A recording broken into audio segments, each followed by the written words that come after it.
What's going on, everybody? Thanks for tuning back to the AlmaMAC here on 93.3 CFMU, where every Thursday, 12 to 12:30, we interview a McMaster graduate student. And on today's episode, that is no different. So today on the AlmaMAC, we welcome third-year PhD candidate Mai Wageh from the Department of Kinesiology under the Faculty of Science. Thanks for coming on the show today, Mai. Thanks for having me. I'm so excited to be here. And I'm excited to have you, and I'm certain our listeners are excited to dig into your research. But before we get to that, can you tell us what lab you're part of and what your lab aims are? Absolutely. So I am actually co-supervised. So I'm actually part of two labs. My primary lab, run by Dr. Johnny Parisi, is the Molecular Exercise Physiology and Muscle Aging Lab. I know, super long name. And my secondary supervisor is Dr. Stuart Phillips, and the lab that I'm a part of in that sense is the Protein Metabolism Research Lab. So it's kind of a mix in looking at sort of molecular mechanisms and how protein sort of plays a role, but all within the context of exercise and physical activity. And where does your research fit into that, in the junction between these two labs? So primarily my stuff looks at, in the molecular exercise lab, our lab typically looks at the role of exercise as an activator of these things called satellite cells in younger and older adults. And satellite cells essentially are muscle stem cells that, in response to sort of a stressor like exercise or injury, they light up, they activate, and they proliferate, and they differentiate into fibers, or they fuse with existing fibers. So that's sort of what my primary lab really focuses on. And where my research sort of comes into this is it actually started in my master's, where I did something more related to the protein lab, where I ran a study investigating a multi-ingredient supplement that we had created. Our primary outcomes were initially muscle hypertrophy, so muscle growth. And sort of in starting this study, it was actually called a younger men study, just because we were only meant to be recruiting men.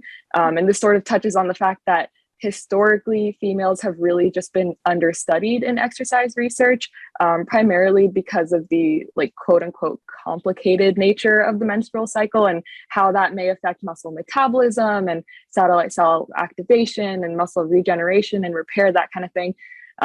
But we got women into the study and we trained them for 12 weeks alongside the men. And again, this was testing a protein supplement. And our findings were actually quite interesting. Of course, protein, good for your muscles, it increased your muscle mass. But what really struck us at the time was the fact that the satellite cell response in females was actually quite divergent to the male response. And so we found a differential response between the sexes, such that males 48 hours after exercise had an increased satellite cell response, which makes sense. It's what the literature has shown for decades, but females didn't have that robust of a response. And so that immediately goes to show that you can't necessarily translate findings in males to females. And it also sort of formed the basis of my PhD work, which is now to investigate sex differences in the muscle damage response to exercise. So why did females not experience as robust a response? Is it because females don't necessarily increase in muscle mass the same way men do? Or could it perhaps be that we are more protected in terms of muscle damage, and so we don't necessarily need that much of a response? So that's sort of what I'm looking into right now. That's really interesting, kind of trying to get at these underlying mechanisms of why there might be these sex differences.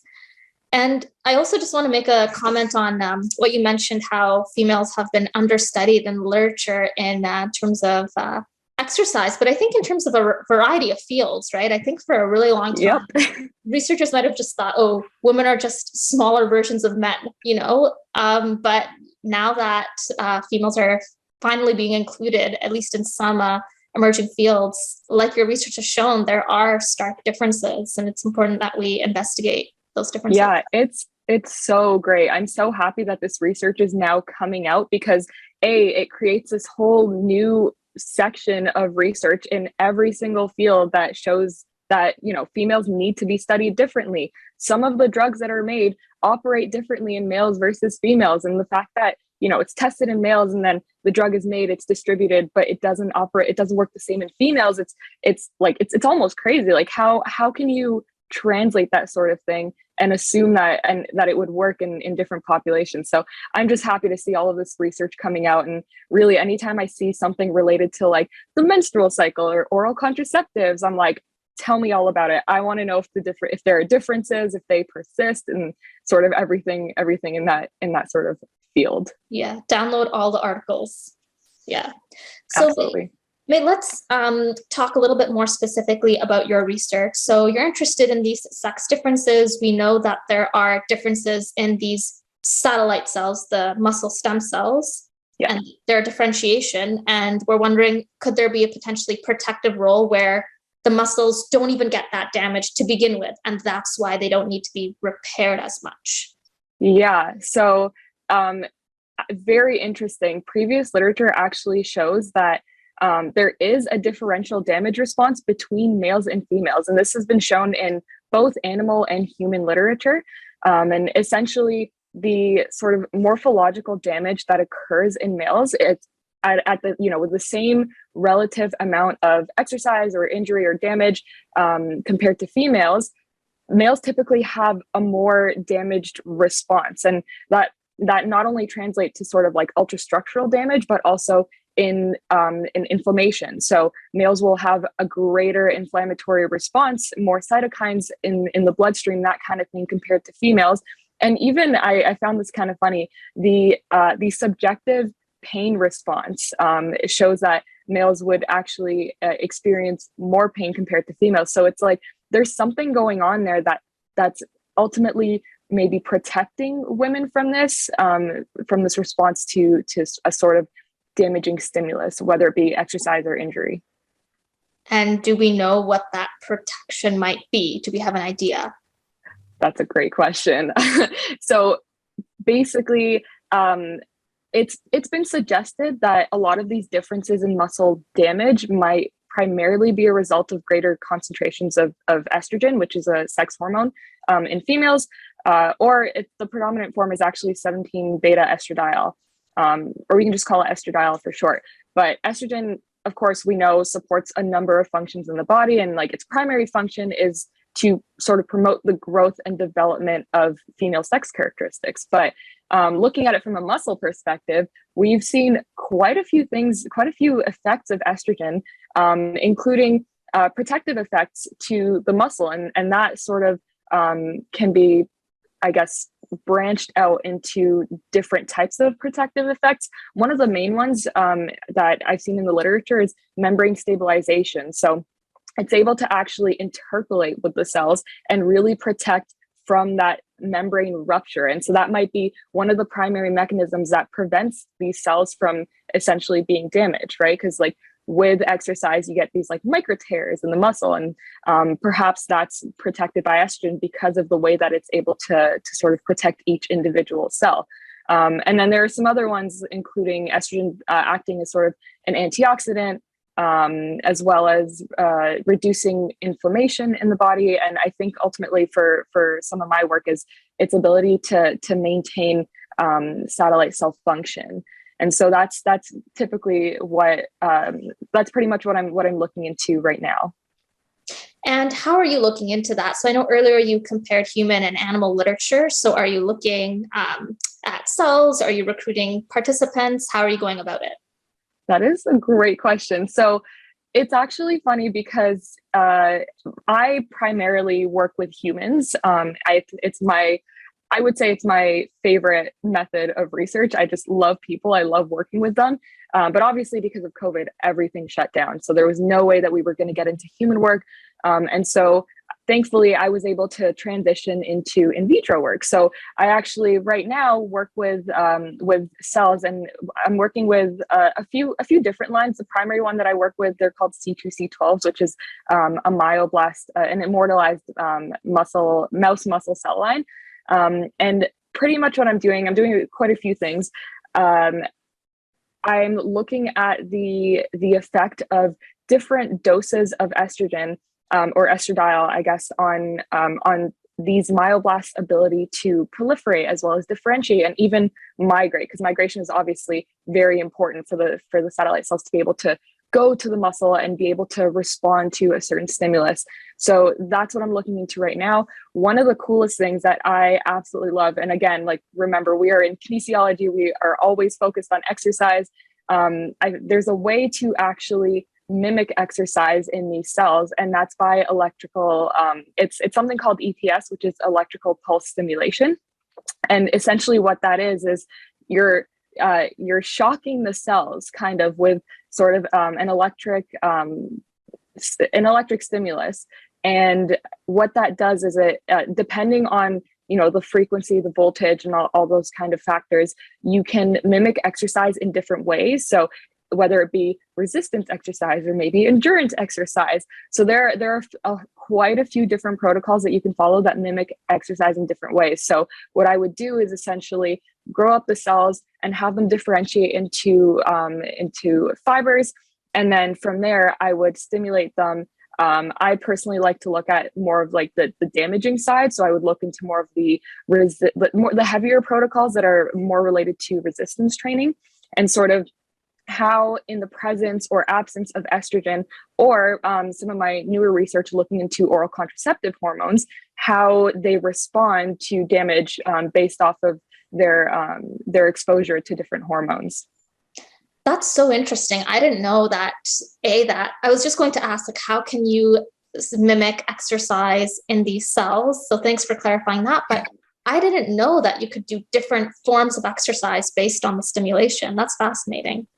Yeah. It's also, research is quite diverse, and it's a bit difficult to sort of validate different protocols, especially with electrical stimulation. But there's this one review with at least 70 different protocols. It's crazy, but essentially you find the one that sort of makes the most sense to what you're actually looking at. So like, am I looking for a greater inflammatory response? Am I looking for actual ultrastructural damage? And based off of that, you can kind of develop your hypotheses based off of which protocol might induce the type of response that you're looking at or looking for. And you also mentioned you're looking at oral contraceptive hormones. Can you give us a bit of a taste of that? Because I know you said you're just getting into it. Oh yeah, it's great. So where this sort of came from, during my PhD, I completed my comprehensive exams, and part of that sort of looked at oral contraceptives and their effect in the cardiovascular field. So still an exercise, but I'm sort of in the muscle physiology field, and this was in the cardiovascular field, which in terms of looking at oral contraceptives, I believe they're way ahead of us. And so it was really, really eye-opening and sort of informed my current research. But basically, it's been shown that oral contraceptives play a differential role to the normally fluctuating hormones estrogen and progesterone in the menstrual cycle. And what's interesting is that it also actually depends on the type of oral contraceptive. So first generation oral contraceptives, those are made up of ethinyl estradiol, which is the synthetic version of 17-beta estradiol. And it's also made up of progestins. So the thing that differentiates these generations of oral contraceptives are essentially the progestins. And so first and second generation contraceptives are made up of MPA, which is short for medroxyprogesterone acetate, or levonorgestrel. And so those two, first and second generation contraceptives, are actually quite detrimental, or at least in the literature, to endothelial function. While third and fourth generation contraceptives, which are the newer ones, they're again made up of ethinyl estradiol, but this time the progestins desogestrel and drospirenone, and those have been shown to actually improve endothelial function. So it's like, you can't just say like, oh, oral contraceptives are bad for you, or they're necessarily good for you, just because the responses that come from each of them are so different. And some of the main mechanism that is sort of purported to sort of act on these hormones inducing the effects that they induce is that first and second generation contraceptives may be a bit more androgenic and sort of induce more of a male phenotype compared to the third and fourth generation oral contraceptives. And obviously this is super important because there's the one stat that always gets me is that about 75% of Canadian women at some point in their lifetime will use an oral contraceptive. And yet the effects are completely unknown, especially on things like the muscle. And muscle is really important because it's something you want to maintain throughout your entire life so that you're able to maintain a good, happy health span, and even just in thinking about the McMaster population, the most commonly prescribed oral contraceptive, like from McMaster, is Alisena, which is a second generation oral contraceptive. And people typically, they're like, okay, here's a contraceptive, I will take it, it's great, it's fine. But then they're like, they don't really understand that there are different types that exist and how they affect the body differently. So really, I think it's something really important to sort of put out there, that like maybe take a look into what you're putting into your body, because it could affect you differently. So many layers to it too, as you just described. So many. Yeah. I'm also curious, we're talking a bit about oral contraceptives, but I'm also curious if estradiol has putative effects on protective effects on satellite cells and potentially preventing damage. What happens when estradiol levels fluctuate, as they do in the menstrual cycle or postmenopausal women? Do we know how that can impact satellite cell function there? Absolutely. So typically what happens, so the whole thing about aging is like, regardless of whether you're male or female, your satellite cell function typically tends to decrease. Your satellite pool is a bit smaller, and even just the way that your satellite cells react to certain stimuli is a bit weaker. And so that's partially the reason why it's more difficult for older adults to gain muscle mass compared to younger adults. And there are a lot of things that really affect that, but especially for postmenopausal women, obviously the first thing that goes is estrogen. That drop is so severe. And then in response to that, you see a lesser ability to build that muscle. And it's sort of detrimental in that sort of sense. You see a lot of studies that look into hormone replacement therapy, and those are typically quite helpful. And there's a lot of nuance to this as well, as like when you start taking hormonal replacement therapy, just because if there's some literature to suggest that if you take it as early as you can or as close as you can to menopause, that's much more beneficial than taking it like 5-10 years down the line. Some people even say that taking it 5-10 years down the line won't have any effect, and it's like at that point just useless. So there's a lot of nuance to that, but essentially some of the literature looking at postmenopausal women and who are taking hormonal replacement therapy shows that even just the upregulation of myogenic regulatory factors is much larger to those who aren't on any sort of hormone replacement therapy. And so it immediately shows that it does affect the muscle, and it doesn't necessarily restore it to like younger adult level of functioning, but at least it's something to sort of help them maintain at the very least their muscle mass going into older age. And do we see similar differences in different phases of the menstrual cycle where estradiol levels may fluctuate? That fantastic question. So there is this whole thing going on right now where it's called cycle syncing, and it's really just this like, I don't want to call it a fad or anything, but it's something that's really coming up or in a lot of social media, which is essentially like of the different phases of the menstrual cycle, right? Like the main thing about it is that your estrogen and progesterone levels are fluctuating. So based off of the different phases, how high or low are these hormones, and how does that affect your muscle's ability to repair and regenerate and sort of build itself up, especially when it comes to working out. So there are a lot of media reports that like to look at like the four different phases. So assuming a 28-day cycle, the menstrual phase is your first 7 days. And some literature suggests that perhaps it's easier, or not easier, it's more, building muscle is more effective sort of in the follicular phase compared to the luteal phase. But there's other literature to suggest that perhaps, in your menstrual phase, maybe focus on more gentler exercises, maybe do some yoga, do some walking.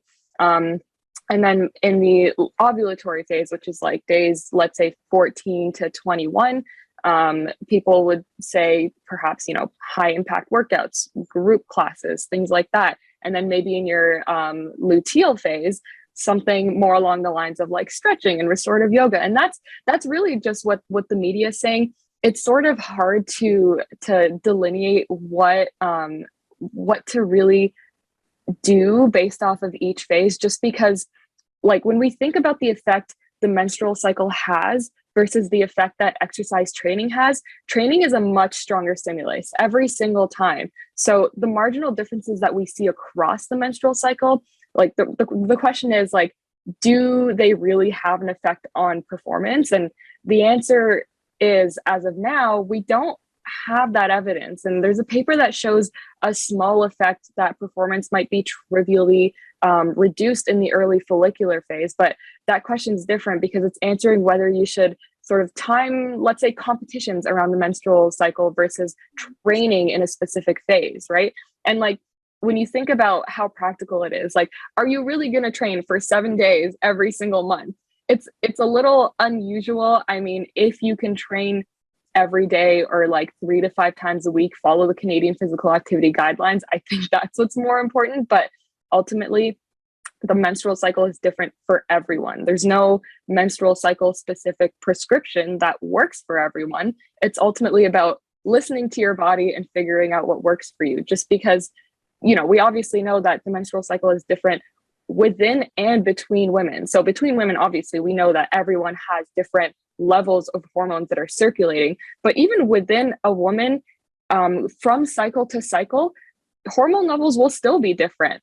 And so it's really just such an individualized, I guess, lifestyle or approach that you need to take to sort of activity. And that, again, applies to the satellite cell response. It'll be different. What we found in my master's study was that the amount of variability in females was insane. And it's because of the amount of hormones that are obviously different within and between women. And that's fine. Obviously, it's difficult in research because, with that much variability, it could wash out a certain effect. But at the end of the day, what is applicable to this population is, hey, there's a lot of variability. It could affect you differently based off of, how much hormone you have, or how well you're able to train, or how responsive your satellite cells are to a certain activity. So these are all things that really need to be considered. And it's why, it's why everything is, it's why the menstrual cycle is, yes, complicated, but is so necessary to study. Okay, May. So earlier in the interview, you mentioned that the pandemic had affected your ability to recruit human participants, which is why you have to shift your research focus. But now that, thankfully, things are opening up, I'm curious how that is impacting your academic and, of course, non-academic life. Oh my goodness, this is my favorite thing to talk about. I just love people so much, and I love interacting with humans. And the fact that things are opening up again is getting me so excited, especially for the new year.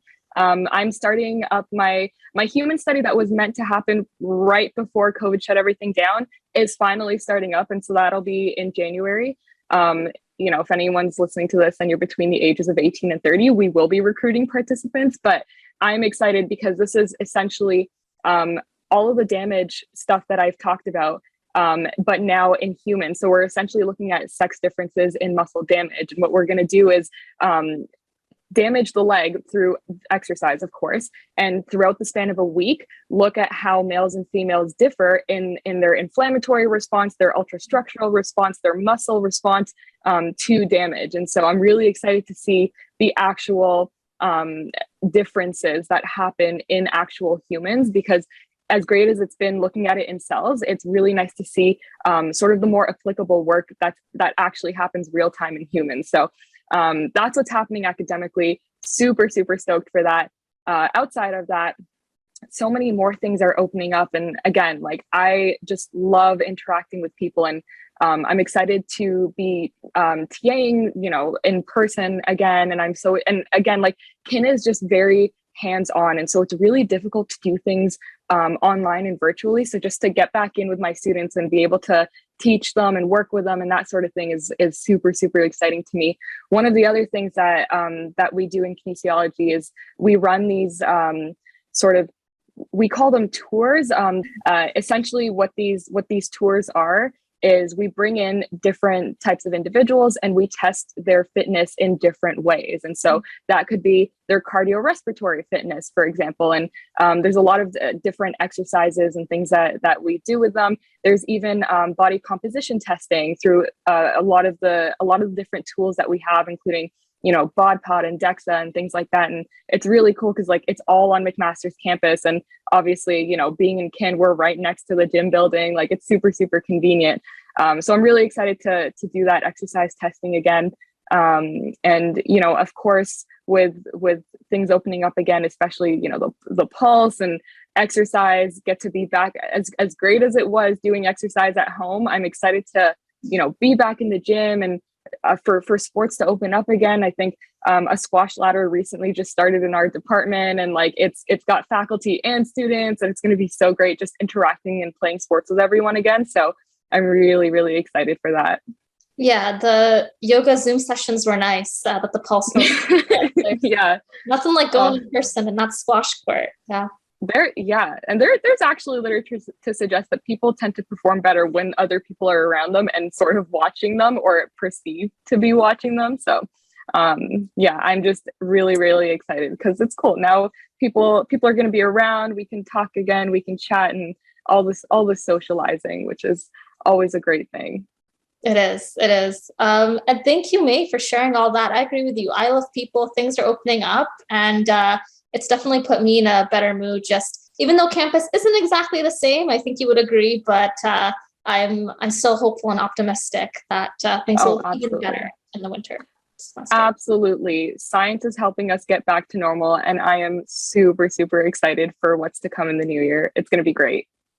And I'm looking forward to hearing about your study that's going to be starting up in the year. So keep us posted on that. Absolutely, will do. And thank you once again for coming on the show and talking about your really important work and some of the important implications that we can draw from your work. Thank you. Thanks for having me. This was so great. I was so glad to be able to sort of talk about my research, and again, talking with other people. It's so much fun. It's so great. And it's nice to be able to share my research sort of with a broader audience. So to those listening, I hope you enjoyed that. Thanks so much for listening to me chat about all the science. Yes, thank you to our listeners. And of course, Mai will put all your contact information in the podcast description in case anybody wants to get in touch with you or your lab. So thank you once again. And thank you to all our listeners. Stay tuned because Get Lit is coming up next. Take care, folks. Hello, everybody, and thanks again for listening. We have a couple seconds left, so I just wanted to let you know what's going on over at scientificcanada.ca. We have some more Random Walk episodes. One was posted, I think, a week ago. We talk about NASA throwing a very expensive satellite at a meteor.